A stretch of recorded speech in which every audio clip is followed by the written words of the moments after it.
Pues primero que todo, una motivación. No sé si ustedes vieron este video 371 o no. Si lo vieron, pues bien. Si no, en todo caso, voy a contarles un poquito lo que hay allí. La idea es que supongamos que tenemos organizado un gran número de fichas de dominó, como están aquí en la figura, ¿sí? Pero de tal manera que tenemos eh, una primera afirmación. Si se cae la ficha K hacia adelante, entonces ella tumba la ficha K más 1. Supongamos que están organizadas de manera que la distancia entre ellas es tal que si se cae la ficha K, entonces tumba la ficha siguiente, la ficha K más 1. Eso lo podríamos escribir en lógica, algo así como tenemos un predicado de caerse la ficha y K es el número de la ficha. Entonces dice para toda ficha K, si se cae la ficha K, entonces se cae la ficha K más 1.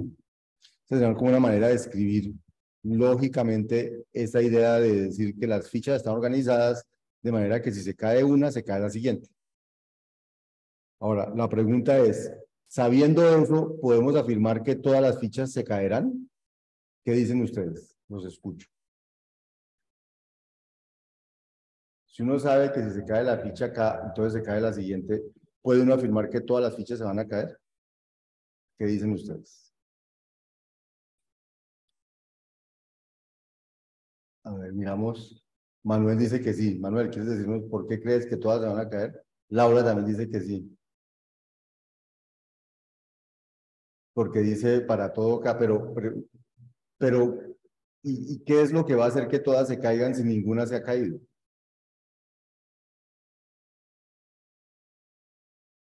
O sea, fíjense que si yo pongo las fichas una por una seguida de otra, tal que si una se cae, la otra se cae, ¿por qué se van a caer todas? ¿Qué faltaría asegurar para que todas se caigan?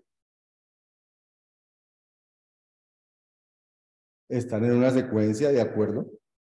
Y tengo un teorema que dice que si se cae una, se cae la otra. Pero pregunta, ¿y si no se cae ninguna? ¿Qué hace falta para poder decir que se caigan todas? Exacto, Diego, que se caiga la primera. Eso es lo que hace falta. O sea, si no se cae la primera, no se van a caer todas. Ahora, si se cae la segunda, la tercera, la cuarta, pues la primera va a quedar de pie porque dices que si se cae una, cae la siguiente. No dice nada sobre las anteriores. Entonces, ¿qué necesitaría asegurar para que se cayeran todas? Que se caiga la primera. Entonces, sí se, o sea que me haría falta algo que es esto, que se cae la ficha cero. Entonces, si se cae la ficha cero, podemos asegurar que se caen todas las fichas. Y entonces la respuesta es sí, podemos afirmar que se caen todas las fichas, porque si se cae la primera, que es la ficha cero, entonces, o sea, si esto es cierto, o sea, se cae la primera, por la segunda, yo sé que si se cae la primera, se cae la segunda, y si se cae la segunda, se cae la tercera, y si se cae la tercera, se cae la cuarta, porque eso se cumple para todas las fichas, o sea que vamos a tumbarlas todas. ¿De acuerdo? Entonces, ¿qué necesitamos para asegurar o para demostrar que todas las fichas se van a caer? Necesitamos dos afirmaciones. La primera, que si una se cae, la siguiente también se cae. Pero esta solita no asegura que se van a caer. Necesitamos el empujón inicial. Esta, que la ficha primera se cae. Entonces, que la ficha primera se cae y esto, sí podemos afirmar que todas las fichas se van a caer. Entonces, esa es la idea del famoso principio de inducción, que a partir de una cosa que se llama caso base, eso es lo que significa CB, y a partir de una afirmación que se llama hipótesis de inducción, que es lo que significa HI, yo puedo concluir que si el caso base es cierto y el hipótesis de inducción es cierta, entonces puedo concluir que un teorema sobre todos los números naturales, en este caso, todas las fichas se van a caer. Esa es la idea del principio de inducción. Y está ilustrada de alguna manera con este video que no sé si ustedes vieron o no, se los voy a retransmitir. Un segundo, voy a mirar eh, si en este compartir de pantalla yo puse algo que tenía que poner. Ya voy a poner el video. ¿Dónde es que se pone eso? Un segundo, yo miro. Pues me falta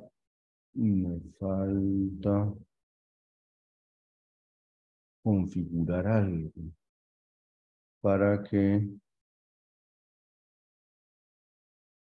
me falta configurar algo para que el video se oiga.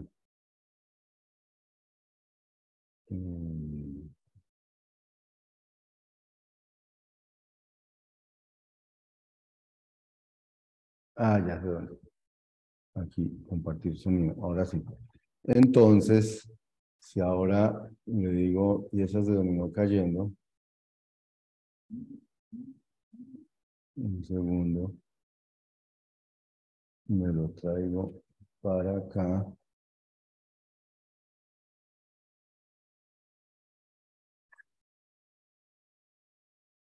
Si uno hace clic ahí, le sale este video que se los voy a mostrar aquí.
Bueno, lo voy a parar ahí.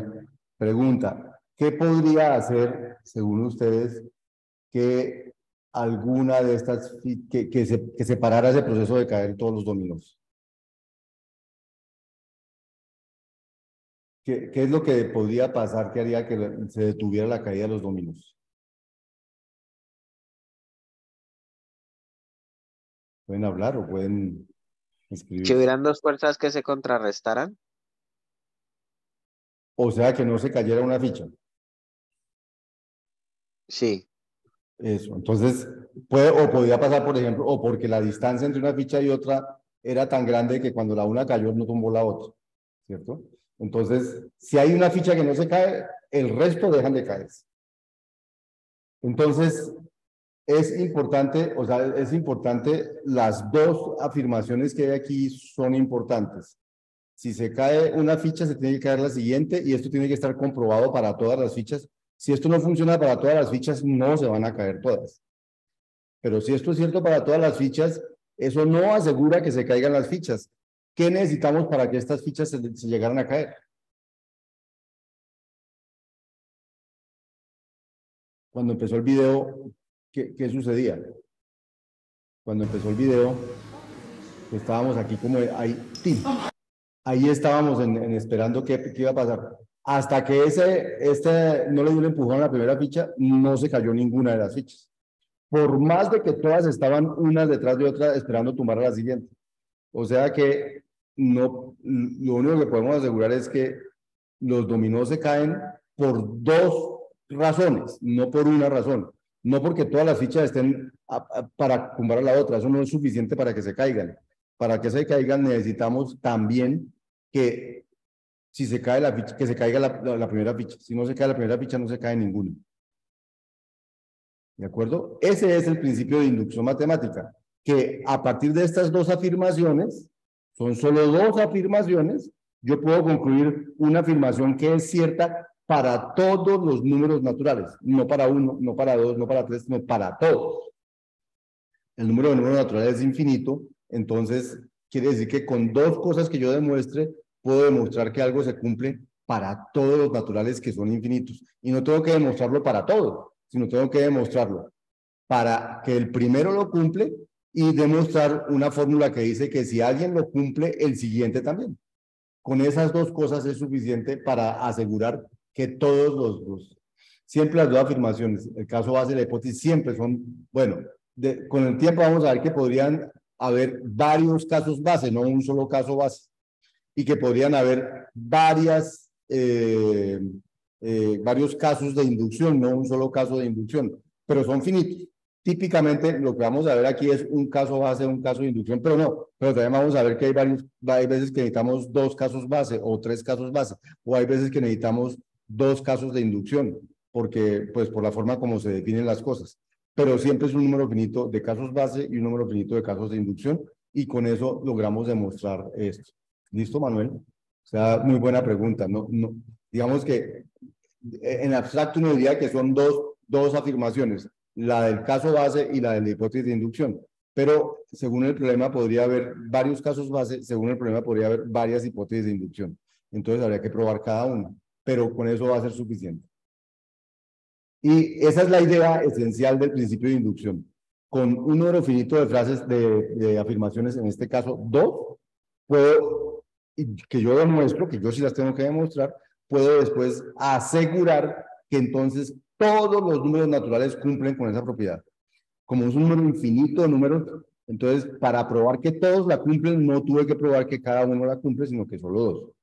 Entonces, esto, por ejemplo, podría tener una aplicación muy grande en pruebas de software. ¿Por qué? Porque digamos que usted le piden, hágame un software que calcule tal cosa. Y usted dice, y ustedes después le dicen, bueno, ¿cómo hago yo para creer que ese software está bien? Y entonces y resulta que el número de entradas posibles es infinito. Por ejemplo, un software que calcule, ustedes han oído hablar de el número de Fibonacci, o bueno, el factorial de un número. Entonces, le dicen, haga un software que dado n, calcule n factorial. Entonces, usted lo hace y dice, aquí le traigo el software. ¿Usted cómo prueba que eso funciona? Dice, no, mire, profe, es que yo probé con 1, con 2, con 8, con 35 y esos me da el número correcto. Y digo, bueno, pero ¿y qué pasa con 7, con 6, con 5, con 9 o con los que usted no probó? ¿Con esos también está bien? Entonces, otra manera de abordar el problema es decir, no, profe, mire, es que el caso base ya lo probé y también tengo probado que si saca n factorial para n, entonces también calcula bien n más 1 factorial. Entonces, con esas dos, con que con 0 funciona bien y con que si vale para n más 1, entonces eso quiere decir que para todos los n mi software funciona. Y eso es muy diferente porque no necesita hacer infinitas pruebas, ni siquiera 5 o 8 pruebas. Dos pruebas y es suficiente para decir que su software funciona. Entonces, esa es como una aplicación esa es una aplicación muy importante ¿cómo se llama? Del principio de inducción matemática. Entonces, esa es como la motivación. No sé si quedó claro la idea que queremos, digamos, lo que hay detrás del principio de inducción. O si tienen alguna pregunta o alguna duda sobre como la intuición.